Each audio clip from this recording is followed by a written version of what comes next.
ये कहानी है गोपालगंज गांव की। गोपालगंज एक बहुत ही सुंदर और शांत गांव था, जहाँ के लोग प्यार और मेल जोल से रहते थे। चारों ओर हरे भरे खेत, पेड़ पौधे और प्रकृति की खूबसूरती फैली हुई थी। इसी प्यारे से गांव में शुरू होती है हमारी मजेदार कहानी। इसी गांव में थे दो दोस्त, आशीष और गोलू। हर सुबह सिर्फ एक ही सवाल लेकर आती थी कि आज का गुजारा कैसे होगा। दोनों दोस्तों के पास न तो कोई नौकरी थी और न ही खेतों में काम करने का कोई जरिया। आशीष भाई, अगर खाली बैठने की प्रतियोगिता होती तो पूरे जिले में हम दोनों ही सोने का मेडल जीतते। पेट में चूहे अब कबड्डी छोड़कर कुश्ती लड़ने लगे हैं। कुछ तो जुगाड़ करना पड़ेगा मेरे भाई। सोच तो मैं भी रहा हूं गोलू। शहर जाकर किसी की डांट सुनने से बेहतर है कि अपने ही गांव में कोई छोटा मोटा काम शुरू किया जाए, लेकिन काम ऐसा होना चाहिए जो कम पैसों में शुरू हो सके और जिसे देखकर गांव वालों के मुंह में पानी आ जाए। ये बातें सुनकर गोलू की आंखें चमक गई और ओम आशीष की तरफ देखते हुए कहा, मुंह में पानी? अरे भाई, हमारे गांव में बच्चे से लेकर बूढ़े तक सब चटपटे के दीवाने हैं और इस पूरे इलाके में कोई भी ढंग की पानीपुरी बेचने वाला नहीं है। क्यों ना हम पानीपुरी का ठेला लगाएं? तुम क्या कहते हो? वाह गोलू, तुम्हारा दिमाग आज सच में बहुत तेज चल रहा है।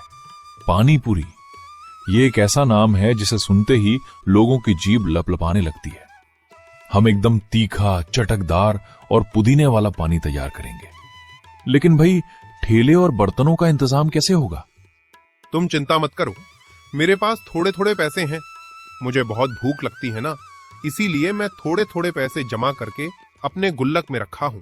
इनसे हम एक छोटा लकड़ी का मेज, कुछ बर्तन और सूजी मैदा आराम से खरीद सकते हैं। ये बात सुनकर आशीष बहुत ही ज्यादा खुश हो जाता है। वाह मेरे भाई, फिर तो देर किस बात की।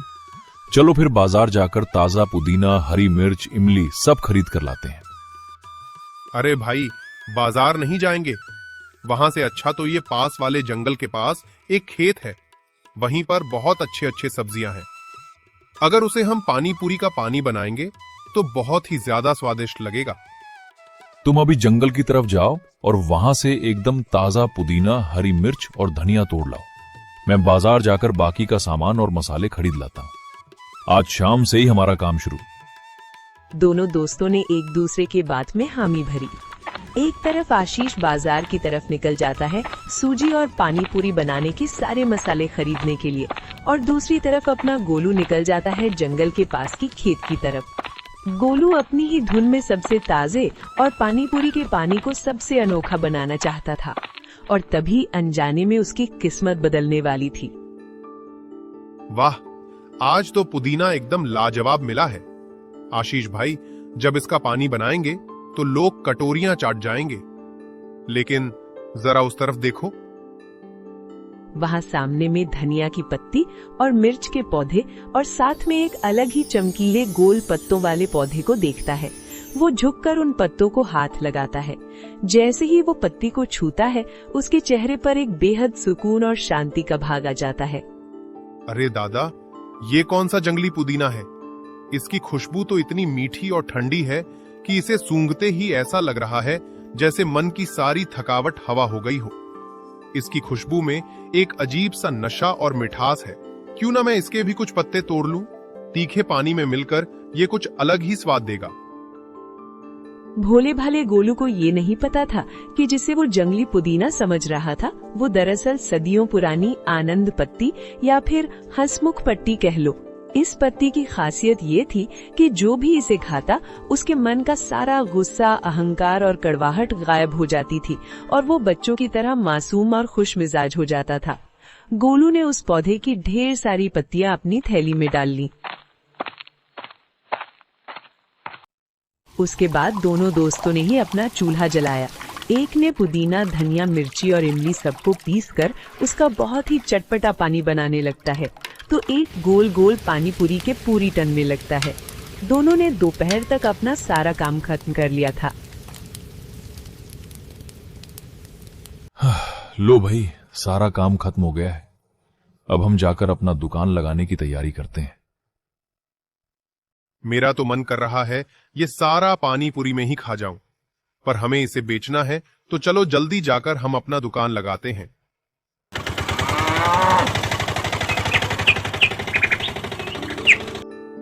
दोनों दोस्त खुशी खुशी बाजार की तरफ अपना दुकान जाकर लगा लेते हैं। एक ठेले के ऊपर एक कोने में बहुत ही सुंदर फूली फूली और क्रिस्पी पानी पूरी, तो एक तरफ बहुत ही सुंदर ठंडी ठंडी और चटपटी पानी पूरी रखी हुई थी, और ऊपर में साथ में कुछ मसाले, प्याज और भी अन्य सामान रखे हुए थे, जो देखने में बहुत ही सुंदर लग रही थी। जैसे ही गोलू ने जंगल से लाए हुए अपने पुदीना वाले पानी पूरी को हिलाने लगता है, तो हवा में एक ऐसी जादुई और सौंधी खुशबू फैलने लगी जो आज तक गांव में किसी ने नहीं सूंघी थी। गोलू भाई, सच कहूं तो ऐसी खुशबू मैंने आज तक किसी पानी पूरी के पानी में नहीं सूंघी। तीखापन भी है, खट्टापन भी है, और एक ऐसी महक है जो सीधे दिमाग को तरोताजा कर रही है। तुमने इसमें क्या मिला है? मैंने कहा था ना आशीष भाई, तुम्हारा ये दोस्त भले ही थोड़ा भोला है, लेकिन स्वाद के मामले में राजा है। वो जंगल वाली खास पत्ती ही इस खुशबू का राज है। अब देखना कैसे लोग हमारी दुकान पर टूट पड़ते हैं। उसके बाद दोनों लोग ही आवाज लगाने लगते हैं और लोगों को बुलाने लगते हैं। आइए भाई साहब, आइए माता जी, खाइए गोपालगंज की सबसे लाजवाब, कुरकुरी और चटकदार पानी पूरी। एक बार खाएंगे तो बार बार आएंगे। तभी उनकी दुकान पर एक सेठ अपनी बीवी को लेकर आता है। अरे वो भाई, हमारे गांव में भी पानी पूरी मिलने लगी। हाँ, मुझे तो पानी पूरी देखते ही मुंह में पानी आ जाता है। आज तो मैं बहुत सारे पानी पूरी खाऊंगी। अरे हाँ हाँ, ये दुकान तो आप लोगों के लिए ही लगाए हैं, ताकि आप लोग आओ और स्वादिष्ट पानी पूरी खाओ। उसके बाद आशीष ने उन दोनों के लिए एक एक प्लेट पानी पूरी लगा दिया। दोनों ही ग्राहक पानी पूरी खाने लगते हैं।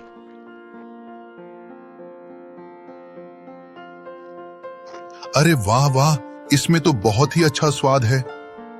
हाँ हाँ, मेरा तो जितना भी गुस्सा था वो सारा खत्म हो गया, और मुझे अंदर ही एक अलग ही खुशी की अनुभूति हो रही है। भैया, आप एक काम करना, भैया मेरे लिए और 5 प्लेट पानी पूरी पैक कर देना। हम घर में जाकर खाएंगे। हाँ हाँ, बिल्कुल बिल्कुल, आप लोगों के लिए अभी पैक कर देता हूँ। दोनों ही ग्राहक पानी पूरी खाकर पैसे देकर चले जाते हैं। दोनों ही दोस्त एक दूसरे को देखकर बहुत ही खुश हो जाते हैं। ऐसे ही उस दिन और भी बहुत सारे ग्राहक, औरत, बच्चे, बूढ़े सब जाकर उनके चटकदार पानी पूरी खाकर मंत्रमुग्ध हो गए। काम होते होते उनके सारे पानी पूरी खत्म हो जाती है।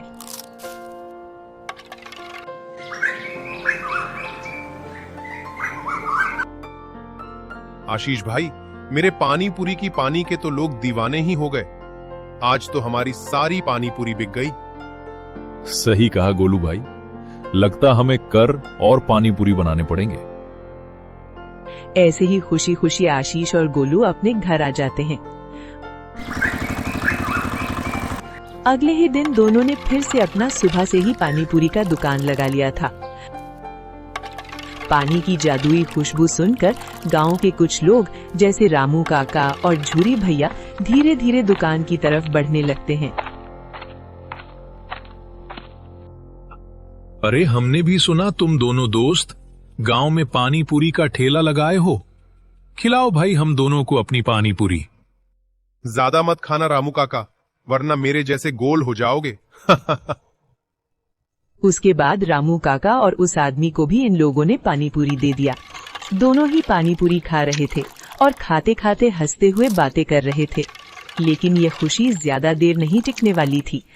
अभी वहाँ गांव के सबसे खूंखार और बेरहम जमींदार ठाकुर गजराज सिंह आ पहुँचे। उनकी कड़क आवाज सुनते ही लोगों के पैरों तले जमीन खिसक जाती थी। बंद करो ये तमाशा। ये हमारे गांव का चौराहा है या कोई नौटंकी का मंच? तुम लोग यहाँ इतनी भीड़ लगाकर क्यों शोर मचा रहे हो? और ये क्या गंध फैली हुई है यहाँ? आशीष भाई, अब हमारा क्या होगा? ये तो साक्षात यमराज आ गए। ये हमारा ठेला उठाकर कुएं में फेंक देंगे। आशीष हिम्मत जुटाते हुए हाथ जोड़कर आगे आता है। प्रणाम ठाकुर साहब, हम कोई तमाशा नहीं कर रहे हैं। हमने बस गांव वालों के लिए छोटी सी पानी पूरी की दुकान लगाई है। आप गुस्सा मत कीजिए हुजूर। दुकान? मेरे इलाके में बिना मेरी इजाजत के ये कबाड़ का ठेला खड़ा कर दिया। तुम दोनों कल के छोकरे मुझे कानून सिखाओगे? अभी के अभी इस ठेले को यहाँ से हटाओ, वरना अपने आदमियों से कहकर इसे यहीं तोड़कर राख करवा दूंगा। वहाँ जितने भी थे सब डर जाते हैं, क्योंकि गोपालगंज में ठाकुर साहब का ही चलता था। उनके आगे कोई बोलने की हिम्मत तक नहीं करता था। ठाकुर साहब, हम तो गरीब लड़के हैं, आप जब चाहें हमारा ठेला हटवा सकते हैं, लेकिन जाने से पहले हमारी एक छोटी सी प्रार्थना स्वीकार कर लीजिए। बस एक बार हमारी बनाई ये पानी पूरी चख लीजिए। अगर आपको ये पसंद नहीं आई तो हम खुद अपना ठेला यहां से उठाकर चले जाएंगे और कभी लौटकर नहीं आएंगे। अच्छा, तो तुम मुझे इस 2 पैसे की पानी पूरी से खरीदना चाहते हो? मुझे बहलाने की कोशिश मत करो। ठाकुर बेहद गुस्से में थे, लेकिन तभी पानीपुरी से उठने वाली उस अनोखी आनंद पत्ती की जादुई खुशबू सीधे ठाकुर की नाक तक पहुंची। उस खुशबू में कुछ ऐसा था जिसने ठाकुर के गुस्से को अंदर से थोड़ा शांत कर दिया। उनके पेट में भी अचानक चूहे कूदने लगे। अजीब खुशबू है, मन कर रहा है कि एक बार चख ही लूं। वैसे भी शाम की चाय नहीं मिली है। ठीक है, लाओ देखें तुम्हारी इस पानी पूरी में ऐसा क्या है। लेकिन याद रखना, अगर स्वाद खराब हुआ तो कल सुबह तुम दोनों इस गांव में नजर नहीं आओगे। उसके बाद आशीष और गोलू ने हद बढ़ाते हुए ठाकुर के सामने पानीपुरी का प्लेट रख दिया। ठाकुर गजराज सिंह के मुंह में पानीपुरी है, वे उसे धीरे धीरे चबा रहे हैं। पूरा चौराहा बिल्कुल शांत है, मानो हवा भी रुक गई हो। उनके चेहरे की तनी हुई भौहें ढीली पड़ जाती हैं। उनकी आंखें जो हमेशा गुस्से से लाल रहती थी, अब उनमें एक अजीब सी चमक और मासूमियत आ जाती है। ओहो ओहो हो, गोलू बेटा, आशीष बेटा, ये तुमने मुझे क्या खिला दिया? मेरे पेट में जाते ही ऐसा लगा जैसे मखमली हरी घास पर ओस की बूंदें तैर रही हूं। मेरा मन कितना हल्का हो गया है। देखो, ठाकुर साहब तो बिना लाठी के ही डोल रहे हैं। क्या इनकी तबीयत खराब हो गई? अरे नहीं गोलू बेटा, मेरी तबीयत तो आज बरसों बाद बिल्कुल ठीक हुई है। अरे ओ रामू भाई, झूरी भाई, मुझे माफ कर देना। मैं कितना कड़क और बेरुखा जमींदार था, हमेशा तुम लोगों पर चिल्लाता रहता था। लेकिन आज इस पानीपुरी ने मेरे भीतर की सारी नफरत और गुस्से को एक झटके में बहा दिया। मुझे एक प्लेट और दो। ठाकुर साहब को देखकर गांव वाले हैरान और खुश भी। तभी आशीष बोलता है, जरूर ठाकुर साहब, ये दुकान आपकी ही है, आप जितना चाहें उतना खाइए। गांव के बच्चों को बुलाते हैं और उन्हें अपने पैसों से पानीपुरी खिलवाते हैं। पूरे चौराहे पर अब कोई डर नहीं है, चारों तरफ रोशनी है, लोग एक दूसरे से गले मिल रहे हैं और आशीष और गोलू के ठेले के चारों तरफ भारी भीड़ लगी है। देखा आशीष भाई, हमारी पानीपुरी ने तो कमाल ही कर दिया। अब तो हमारी चांदी ही चांदी है। हाँ गोलू, लेकिन सबसे बड़ी बात यह है कि हमारी पानीपुरी ने हमारे गांव के लोगों के दिलों को एक साथ जोड़ दिया। देखते ही देखते आशीष और गोलू की आनंद पानीपुरी पूरे जिले में मशहूर हो गई। लोग दूर दूर से अपने मन का तनाव और आपसी झगड़े भूलकर यहाँ सिर्फ एक प्लेट पानीपुरी खाने आते थे।